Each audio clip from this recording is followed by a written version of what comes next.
मैंने was in fifth class मेरे बाबा के साथ एक डील हुई कि अगर मेरी 85 परसेंटेज से प्लस आएगी तो वो मुझे स्मार्ट वॉच गिफ्ट करेंगे। लेकिन अनफॉर्चुनेटली मेरी 79 परसेंटेज आई एंड आई लॉस्ट द बेट।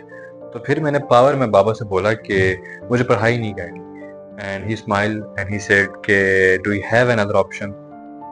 मेरे पास कोई आंसर ही नहीं था। तुम लोगों को बहुत सारे ऐसे लोग मिलेंगे जो कहेंगे यार डिग्री ले लो, नौकरी कर लो, लाइफ सेटल हो जाती है। लेकिन हमेशा याद रखना कि 9 to 5 से कभी भी लाइफ सेट नहीं होती। अगर लाइफ सेट होती है तो वो तुम्हारी अपनी पाथ क्रिएट करके सेट होती है। मतलब जो तुम 9 to 5 किसी और के लिए करते हो, अगर वो तुम अपने लिए कर लो तो तुम्हारी लाइफ एक सेटिस्फाइड हो जाएगी। लेकिन जनमन एक बात तो सच है, जब तुम अपने लिए काम करते हो तो हर थकन का मजा ही डिफरेंट होता है। अब मेरे बहुत सारे दोस्त ये भी जानते होंगे कि it will be Lashari group of companies. Let me tell you something, there is a lot of group of companies in the market.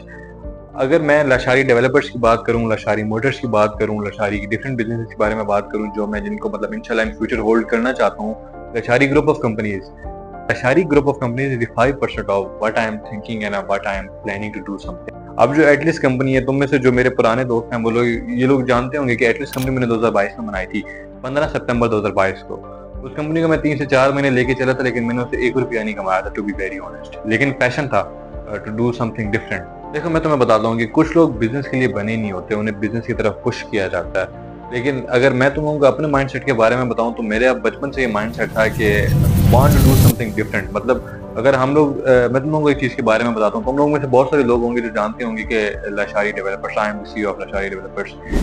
यार देखो, बिजनेस करना वाकई में बहुत ज्यादा मुश्किल है, लेकिन जब तुम अपने सपने जीना शुरू करोगे, खुद को यहाँ से यहाँ जाते हुए देखोगे तो तुम्हें भी मजा आएगा। मुझे याद है कि मेरे नाना वो मुझे कहा करते थे कि making money is not an art, managing money is discipline, multiplying money is an real art. और उनकी ये बात मेरे डीएनए में घुस गई।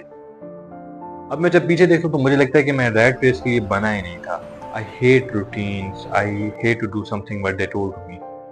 तो फिर शुरुआत होती है खूबसूरत जर्नी की, यानी कि रियल स्टेट जर्नी की। मेरे बाबा ने मुझे फुल सपोर्ट दी, no doubts, no things, just fail. लेकिन मुझे लगता था कि मैं कुछ नहीं कर सकता।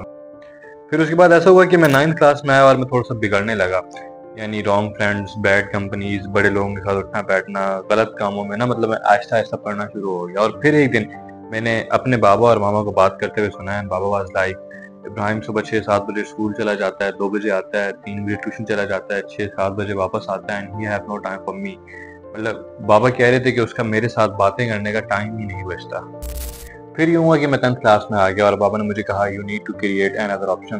तब तक मतलब I am doing some side businesses like e-commerce, freelancing, trading, लेकिन बहुत ज्यादा छोटे स्केल पे। कोई मतलब इतना ज्यादा रेवेन्यू जनरेशन नहीं थी, कोई प्रॉफिट वगैरह नहीं था, बट कॉन्फिडेंस बिल्कुल जीरो था।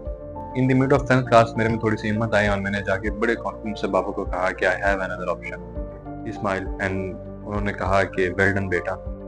उनकी छोटी छोटी बातें मुझे दुनिया से ज्यादा इंपॉर्टेंट लगती हैं। मैं उनसे इवन हर बात शेयर करता हूँ। एक बार तो मैंने फ्लो में बोल दिया कि मेरा वो दोस्त सिगरेट पीता है, वो भी पीता है, एंड मैंने भी एक ट्राई कर ली।